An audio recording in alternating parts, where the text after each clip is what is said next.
Hello friends, welcome back to my channel. ட்ராமாக்குள்ளே போகிறதுக்கு முன்னாடி மறக்காம அந்த வீடியோக்கு ஒரு லைக்கை போட்டுருங்க. கமெண்ட் செக்ஷனில் ஹைப்னு ஒரு ஆப்ஷன் இருக்கும், அதையும் மறக்காம கிளிக் பண்ணிருங்க. வாங்க ட்ராமாக்குள்ளே போகலாம்.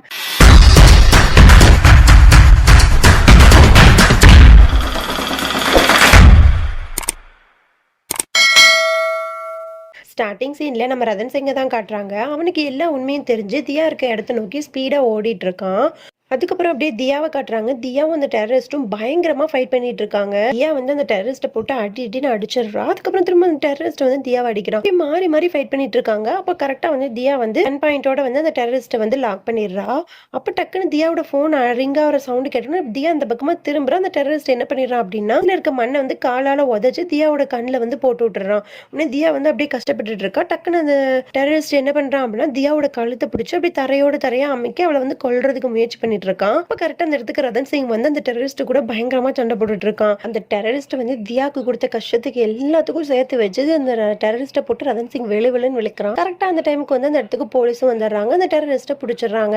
அதுக்கப்புறம் அந்த கிஃப்ட்டை வந்து ரதன் சிங் வந்து கொடுக்குறான். உடனே தியா இருந்துட்டு சிரிக்கிறார். ரதன் சிங் லவ் யூ அப்படிங்கிற மாதிரி சொல்லி ரெண்டு பேருமே வந்து ஹக் பண்ணிக்கிறாங்க. அதுக்கப்புறம் அப்படியே வீட்டுல தான் காட்டுறாங்க. யாஷ் இருந்துட்டு அத்தக்காரிட்ட வந்து இந்த மாதிரி வந்து ரதன் சிங்கை வந்து அந்த டெரரிஸ்ட் வந்து பாம் வச்சு மிரட்டியிருக்கான். அதனாலதான் தியா வந்து ரதன் சிங்கோட உயிருக்கு ஏதோ ஆபத்து வந்துருமோன்னு சொல்லி அப்படிதான் தியா வந்து ரதன் சிங்கை விட்டு விலகிறதுக்கு வந்து முயற்சி பண்ணிருக்கா. இதுதான் நடந்திருக்கு அப்படிங்கிற மாதிரி நடந்திருக்க எல்லாத்தையுமே வந்து அத்தக்காரிட்ட சொன்னோன்னு அவ ஷாக் ஆயிட்டு இவ்வளவு தூரம் தியா வந்து ரதன் சிங்காக பண்ணிருக்காளா, இது எவ்வளவு பெரிய விஷயம் தெரியுமா அப்படிங்கிற மாதிரி வந்து அவங்களும் வந்து அப்படி சந்தோஷப்படுறாங்க. அதுக்கப்புறம் யாஷ் சொல்றேன் இந்த மாதிரி வந்து போலீஸ் வந்து அவங்களை பிடிச்சிட்டு போயிட்டாங்க, இனி வந்து நமக்கு எந்த ஆபத்தும் கிடையாது அப்படிங்கிற மாதிரி யாஷ் சொல்லிடுறான். அதுக்கப்புறம் யாஷ், சாக்ஷி அக்கா, யாஷோட ஒய்ஃப் இவங்க 3 பேரும் தான் பேசிட்டு இருக்காங்க. இந்த மாதிரி யாஷோட ஒய்ஃப் சொல்றா சாக்ஷி அக்காவுக்கு நடந்த எல்லா விஷயத்தையும் சொல்றா. உடனே யாஷ் இருந்துட்டு இதுல நம்ம ஏதாவது ஒன்று பண்ணி நம்ம வந்து எப்படியாவது இந்த நகையெல்லாம் மீட்டுடலாம், நீங்கள் ஒன்றும் கவலைப்படாதீங்க அப்படிங்கிற மாதிரி 3 பேரும் சேர்ந்து ஏதோ ஒரு பிளான் போடுறாங்க.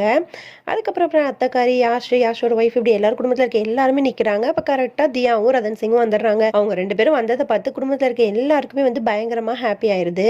உடனே அத்தைக்காரி இருந்துட்டு தியாட்ட வந்து சாரி தியா, நீ இவ்வளோ கஷ்டத்தை தாங்கியிருக்கா, ஆனால் நாங்கள் எல்லாருமே உன்னை தப்பாக நினச்சிக்கிட்டோம், நீ இவ்வளோ பெரிய விஷயம் பண்ணியிருக்க தெரியுமா அப்படிங்கிற மாதிரி ரொம்பவே புகழ்ந்து தியாவை பேசிட்டு இருக்கான். அதுக்கப்புறம் தியாவுமே ரொம்ப சாரி, என்னால் வந்து நான் அந்த சுச்சுவேஷன்ல இருந்ததான் எல்லாருமே நான் வந்து ரொம்ப ஹர்ட் பண்ணிட்டேன், எல்லாருமே என்ன மன்னிச்சுக்கோங்க அப்படிங்கிற மாதிரி எல்லாருமே வந்து பேசிட்டு இருக்காங்க. அதுக்கப்புறம் அத்தைக்காரி 2 பேரையும் வந்து பூஜை ரூமுக்கு கூட்டிட்டு போய் நல்லா ப்ரே பண்ணி ஆரத்திலாம் எடுத்துட்டு நீங்கள் 2 பேரும் போய் ரெஸ்ட் எடுங்க அப்படிங்கிற மாதிரி சொல்லி அனுப்பிட்டு நேராக அவளோட ரூமுக்கு போயிட்டு ஒரு ஐயரை வர சொல்லி இந்த மாதிரி வந்து ரதன் சிங்கோட ஜாதகத்தை கொடுத்து பார்த்துட்டு இருக்கா. அப்போ உடனே அதுக்கு அந்த ஐயர் சொல்றாரு, இந்த மாதிரி அடுத்து வர 48 மணி நேரம் இந்த பையன் வந்து ரொம்ப சேஃபா இருக்கிறது வந்து ரொம்ப முக்கியம், அவன் லைஃப்ல இந்த 48 மணி நேரம் தான் ரொம்பவே முக்கியமான டைம் அப்படிங்கிற மாதிரிலாம் சொல்லிடுறான். அதுக்கப்புறம் அத்தைக்காரி வந்து அப்படியே யோசிச்சுட்டே உட்காந்துருக்கா. அதுக்கப்புறம் அப்படியே நம்ம தியாவை தான் காட்டுறாங்க. அவ பெட்டில வந்து எல்லா ட்ரெஸ்ஸையும் எடுத்து வச்சிட்டு இருக்கா. அப்ப கரெக்டா அந்த இடத்துக்கு வந்து ரதன் சிங் வரான். அப்படியே ரதன் சிங் வந்து பின்பக்கமா வந்து அப்படியே தியாவை ஹக் பண்ணிட்டு தியா இனிமே நமக்கு எந்த கவலையும் இல்லை, நீயும் நானும் மட்டும்தான் இருக்கும் அப்படிங்கிற மாதிரி கொஞ்சம் ரொமான்டிக்கா பேசுறான். உடனே தியா இருந்துட்டு டக்குன்னு ரதன் சிங் சொல்றான், அதுக்கெல்லாம் டைம் இல்லை ரதன் சிங், நான் வந்து ஃபுல்லாவே வந்து குடும்பத்து கூட தான் டைம் ஸ்பெண்ட் பண்ண போறேன், கூட எல்லாம் டைம் ஸ்பெண்ட் பண்ணா ரொம்பவே போர் அடிக்கும் அப்படிங்கிற மாதிரி வந்து வேணும்னே தியா வந்து சொல்லிட்டு இருக்கா.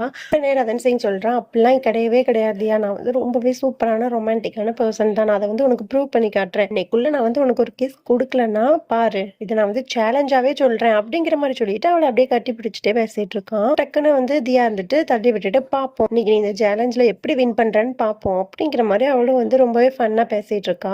அதுக்கப்புறம் டக்குன்னு வந்து ரதன் சிங் வந்து அவளை அப்படியே பிடிச்சிட்டு ஒரு சவத்தோரமா அப்படி தள்ளி அவளை வந்து ரொம்பவே ரொமான்டிக்கா பார்த்துட்டு இருக்கான். அப்ப டக்குன்னு வந்து தியா வந்து அவனை தள்ளி விட்டுட்டு அந்த இடத்த விட்டு அப்படியே வைக்கப்பட்டுட்டே ஓடிடுறா. அவனும் போலான்னு பாக்குறான். டக்குன்னு வந்து அவனுக்கு வந்து ஃபோன் கால் வந்துருது. அது யார் அப்படின்னா யாஷ் தான் வந்து கால் பண்ணுவான். இந்த மாதிரி வந்து நான் வந்து உன்னை கொஞ்சம் அவசரமா மீட் பண்ணுவேன் ரதன் சிங், சீக்கிரம் வா அப்படிங்கிற மாதிரி சொல்லிடுவான். உடனே அவன் வந்து ஓகே அப்படிங்கிற மாதிரி சொல்லிட்டு ஐயோ நேரங்கட்ட நேரத்துல எல்லாரும் வந்து டிஸ்டர்ப் பண்றீங்களே அப்படிங்கிற மாதிரி நினைச்சிட்டு அவனும் வந்து யாஷ் கூப்பிட்டான்னு சொல்லிட்டு போறான். அப்போ யாஷ் சொல்றான், இந்த மாதிரி வந்து சாக்ஷி அக்காவுக்கு இப்படி ஒரு ப்ராப்ளம் அப்படிங்கிற மாதிரி சொன்னோன்னே ரதன் சிங் வந்துட்டு ஒரு செக்ல வந்து அவங்களுக்கு தேவையான அமௌண்ட்டை வந்து போட்டு கொடுத்துட்டு இந்த மாதிரி வந்து நானும் உங்களுக்கு ஹெல்ப் பண்ண வரேன் அப்படிங்கிற மாதிரி ரதன் சிங் சொல்றான். உடனே யாஷ் சொல்றான், இல்ல ரதன் சிங், நீ வந்து தியா கூட டைம் ஸ்பெண்ட் பண்றதா இப்போ ரொம்ப இம்பார்ட்டன்ட், நீ வேணா அங்க போ, நாங்க வந்து பாத்துக்கிறோம் அப்படிங்கிற மாதிரி சொல்லிட்டு யாஷ் வந்து அந்த இடத்த விட்டு போயிடுறான். நேரா யாஷோட ஒய்ஃப் சாக்ஷி அக்கா அவங்க எல்லாரும் எங்க போறாங்க அப்படின்னா அந்த நகையை ஏமாத்தினால அவங்க கிட்ட போயிட்டு இந்த மாதிரி நாங்க 2 பேரும் போலீஸ், இன்னும் கொஞ்ச நேரத்துல வந்து சிபிஐ ஆஃபீஸர்ஸ் எல்லாரும் வந்துருவாங்க, இன்கம் டேக்ஸ்ல இருந்தும் வந்துருவாங்க. நீங்க வந்து நகைகள் எல்லாம் வந்து கடத்துறீங்களாமே அப்படிங்கிற மாதிரி எங்களுக்கு ஒரு இன்ஃபர்மேஷன் வந்திருக்கு அப்படிங்கிற மாதிரி யாஷோட ஒய்ஃபும் போலீஸ் கெட்டப்ல போய் மிரட்டிட்டு இருக்காங்க. உடனே அவன் எல்லா உண்மையும் சொல்லி இருந்த நகையையும் எடுத்து கொடுத்துட்றான். உடனே அந்த இடத்துக்கு சாக்ஷி அக்கா வந்து நீ வந்து என்னையவே ஏமாத்துறியா அப்படிங்கிற மாதிரி அந்த நகைக்கடைக்காரனை ஒரு அடி அடிச்சுட்டு அப்புறம் எல்லாருமே வந்து வீட்டுக்கு வந்துடுறாங்க.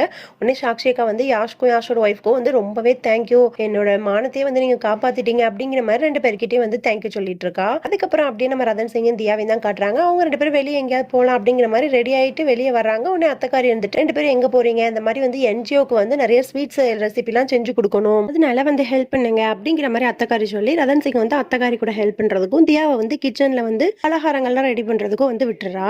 அதுக்கப்புறம் யாஷோட ஒய்ஃபையும் காட்டுறாங்க. அவங்க 2 பேரும் தியா வந்து கிச்சன்ல வேலை பார்த்துட்டு இருக்கத ஜன்னல் வழியா நின்று பார்த்துட்டு 2 பேருமே மாத்தி மாத்தி புலம்பிட்டு இருக்காங்க. என்ன இவங்க கிச்சன்ல வேலை பார்த்துட்டு இருக்காங்க, வந்து இப்படி ஏதோ ஜோசியை சொன்னாங்கன்னு சொல்லிட்டு இவங்களை வெளியவே விட மாட்டேங்கிறாங்க அப்படிங்கிற மாதிரி யாஷ் சொல்றான்.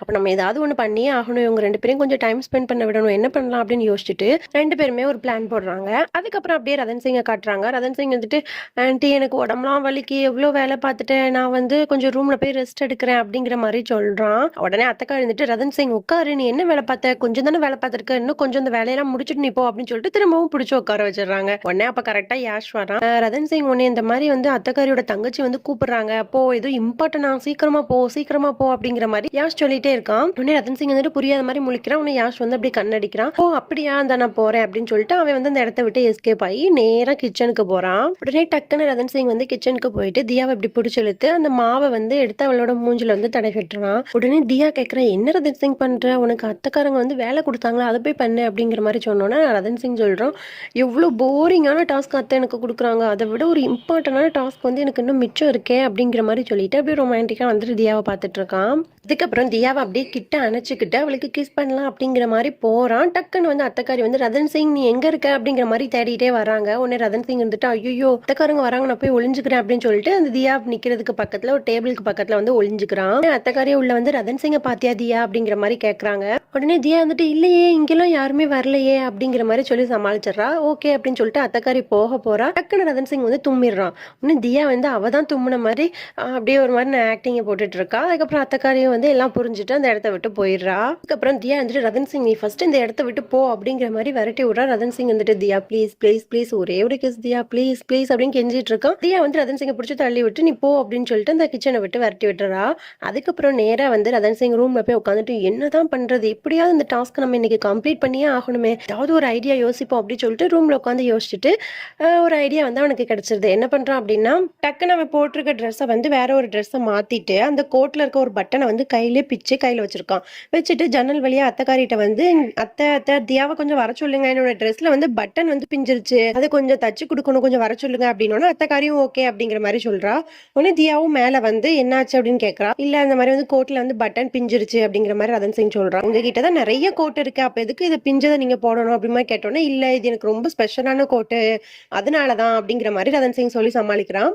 உடனே தியாவும் ஓகே அப்படின்னு சொல்லிட்டு கபோர்ட்ல போயிட்டு ஊசி நூல் இதெல்லாம் எடுக்க போயிடுறான். உடனே ரதன் சிங் ஸ்பீடா போயிட்டு கதவை க்ளோஸ் பண்ணிட்டு வந்து நின்றான். உடனே தியாவும் வந்து பட்டன் அப்படியே வந்து தச்சுட்டே இருக்கா. அப்ப டக்குன்னு ரதன் சிங் வந்து அப்படியே கிட்டேயே வரான் தியாக்கு கிஸ் பண்ணலாம் அப்படின்னு சொல்லிட்டு. உடனே டக்குன்னு தியா என்ன பண்ணிடுறா அப்படின்னா கையில வச்சிருக்க ஊசியை வச்சு ரதன் சிங்கோட வயிற்றுலேயே குத்திடுறா. என்ன தியா அப்படிங்கிற மாதிரி ரதன் சிங் கேட்கறான். உடனே அதுக்கு தியா சொல்றா நீங்க எதுக்காக என்னை கூப்பிட்டீங்கன்னு எனக்கு நல்லாவே தெரியும் ரதன் சிங் அப்படிங்கிற மாதிரி சொல்லி தியா வந்து சிரிக்கிறா. அதுக்கப்புறம் ரதன் சிங் வந்து அப்படியே தியாவை வந்து அப்படியே அணைச்சிட்டு கிஸ் பண்ணலான்னு போறான். கரெக்டா திரும்பவும் அத்தக்காரி வந்து ரதன் சிங் தியா அப்படிங்கிற மாதிரி கூப்பிட்டுறாங்க. ரதன் சிங் வந்து பயங்கரமா அப்செட் ஆயிடுறான். ஓகே ஃப்ரெண்ட்ஸ், இதோட நம்ம இந்த பாட்டை முடிச்சுக்கலாம். நாளைக்கு பார்க்கலாம். பாய். மறக்காம சர்ப்ரைஸ் பண்ணுங்க. தேங்க்யூ.